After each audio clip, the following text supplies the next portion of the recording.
এটা হচ্ছে যে কয় কেজি 9 কেজি 400 গ্রাম। ফেনী সদর উপজেলার ৭ নম্বর বালিগাঁও ইউনিয়ন পরিষদে সরকারের ভিজিএফ কর্মসূচির চাল বিতরণে অনিয়ম, ওজনে কম দেয়া, ক্ষমতার অপব্যবহার ও চাল আত্মসাতের অভিযোগ উঠেছে। একই সঙ্গে ইউনিয়ন পরিষদের সচিব মোহাম্মদ মাইনুদ্দিনের বিরুদ্ধে জন্ম নিবন্ধন, ওয়ারিশ সনদ ও নাগরিক সনদ প্রদানে অতিরিক্ত অর্থ আদায়, সেবা গ্রহীতাদের হয়রানি এবং অসৌজন্যমূলক আচরণের অভিযোগ করেছেন স্থানীয়রা। 9 কেজি 200 গ্রাম।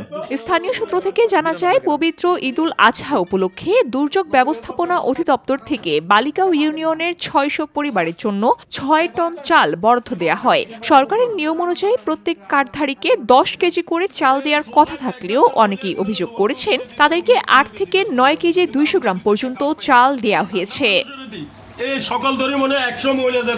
অভিযোগ রয়েছে, চাল বিতরণে ডিজিটাল স্কেল ব্যবহার না করে প্লাস্টিকের বালতিতে মেপে চাল বিতরণ করা হয়। সরজমিনে কয়েকটি চালের প্যাকেট ওজন করে দেখা যায় কোনো প্যাকেটে ৮ কেজি, আবার কোনো প্যাকেটে ৯ কেজি ২০০ গ্রাম চাল রয়েছে।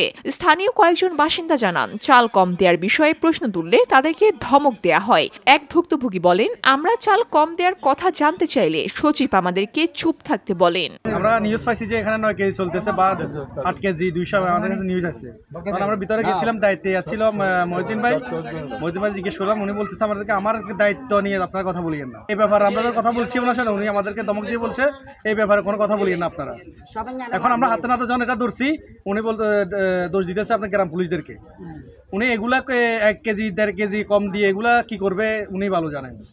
সরকারি যে একটা অনুদান, ওই ক্ষেত্রে আপনার যারা সাধারণ মানুষ তাদেরকে মাঝে মধ্যে প্রায় 1-2 মাস বা 6 মাস পরে 10 কেজি করে চাল দেওয়ার কথা। কারণ এখানে দেখা গেছে অনেকজনের অভিযোগ যে 8 থেকে 9 কেজি এর ভিতরে চালগুলো পায়।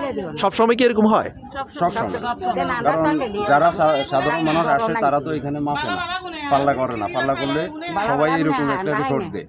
আমরা খিয়া খানেওয়ালা গড়ি থেকে নাই বাতি সবাই তো চাল দিবা দিত সরকার কি আমি এটা মাথা কামাইন না এগার ডাইরেক্ট আন্ডা দিছি অঙ্গা আন্ডা হামু আন্ডা দেন হোটেলার গো দে 8 কেজি সিম 7 কেজি 7 কেজি এটা দে আন্ডা লেওয়া আন্ডা জমে।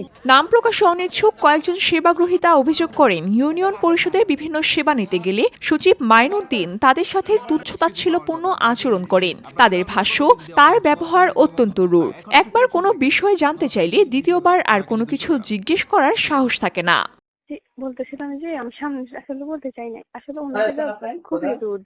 মানে একটা কথা আপনি যদি দ্বিতীয়বার জিজ্ঞেস করেন তাহলে তখন মানে পুরো অপমানের মতো করে আর কি, পুরো অপমানই সবার সামনে।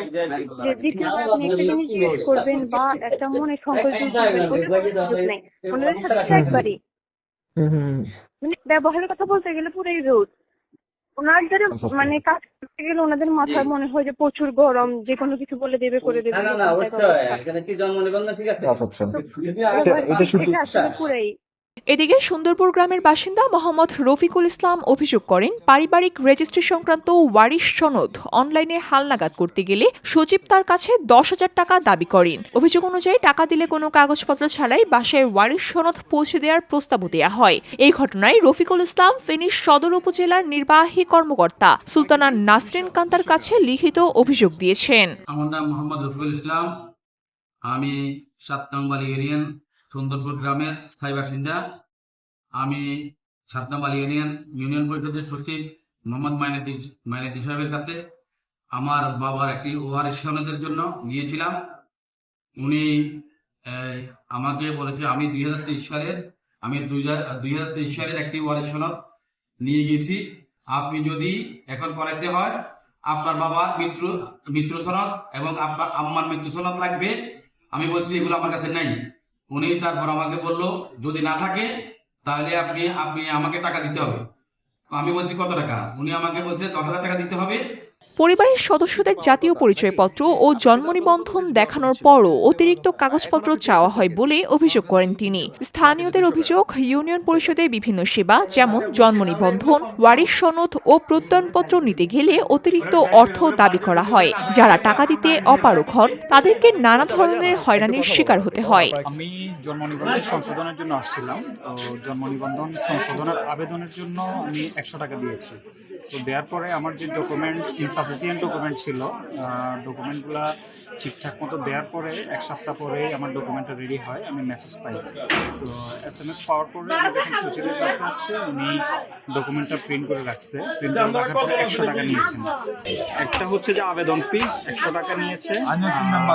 ভুক্তভোগী কয়েকজন নারী জানান তাদের 10 কেজি করে চাল পাওয়ার কথা থাকলেও 8 থেকে 9 কেজির মধ্যে চাল দেয়া হচ্ছে। কার্ড ছাড়া কি আপনাদেরকে দিচ্ছে? একবার পাইছে? আচ্ছা দেখি একটু কার্ড ছাড়া কয়বার পাইছেন? একবার পাইছেন কার্ড ছাড়া? ও আচ্ছা আচ্ছা।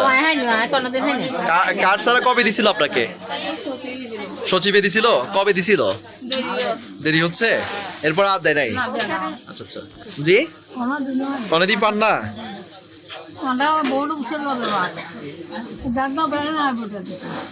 চাল বিতরণের সময় দায়িত্বপ্রাপ্ত কর্মকর্তার উপস্থিতি নিয়েও প্রশ্ন উঠেছে। এ বিষয়ে দায়িত্বপ্রাপ্ত কর্মকর্তা খলিলুর রহমান বলেন, আমি বিতরণ কার্যক্রমে উপস্থিত ছিলাম না, জেলা অফিসে মিটিংয়ে ছিলাম। বিজিএফ এর কার্ডের তালিকা থেকে শুরু করে চাল বিতরণ পর্যন্ত সব কার্যক্রম ইউনিয়ন পরিষদের মাধ্যমে হয়েছে। জি জি। আচ্ছা এটা একটু উঠান তো। অভিযোগের বিষয়ে বক্তব্য নিতে গেলে ইউনিয়ন পরিষদের সচিব মোহাম্মদ মাইনুদ্দিন অভিযোগ অস্বীকার করেন। তিনি বলেন তিনি নতুন আবেদন করেননি, পুরনো একটি সনদ অনলাইন করার কথা বলেছেন। অভিযোগে যেভাবে বলা হয়েছে বাস্তবে তা নয়। আমি সবসময় সর্বোচ্চ সেবা দেওয়ার জন্যই চেষ্টা করে থাকি। এ বিষয়ে ফেনী সদর উপজেলার নির্বাহী কর্মকর্তা সুলতানা নাসরিন কান্তা বলেন, একজন সেবাগ্রহীতা লিখিত অভিযোগ দিয়েছেন ওজনে চাল কম দেওয়ার কোনো সুযোগ নেই। ইউনিয়ন পরিষদে প্রতিদিন অনেক মানুষ সেবা নিতে আসেন, বিষয়টি খতিয়ে দেখা হবে। কেউ খারাপ আচরণ করে থাকলে এবং অনৈতিক কর্মকাণ্ডে জড়িত থাকলে প্রয়োজনীয় ব্যবস্থা নেওয়া হবে। লিখিত অভিযোগ ও প্রমাণ পেলে তদন্ত করে আইনগত ব্যবস্থাও নেওয়া হবে। এদিকে স্থানীয়রা অভিযোগের সুষ্ঠু তদন্ত এবং দায়ীদের বিরুদ্ধে প্রয়োজনীয় ব্যবস্থা গ্রহণের জন্য দাবি জানিয়েছেন। VOD Bangla news desk.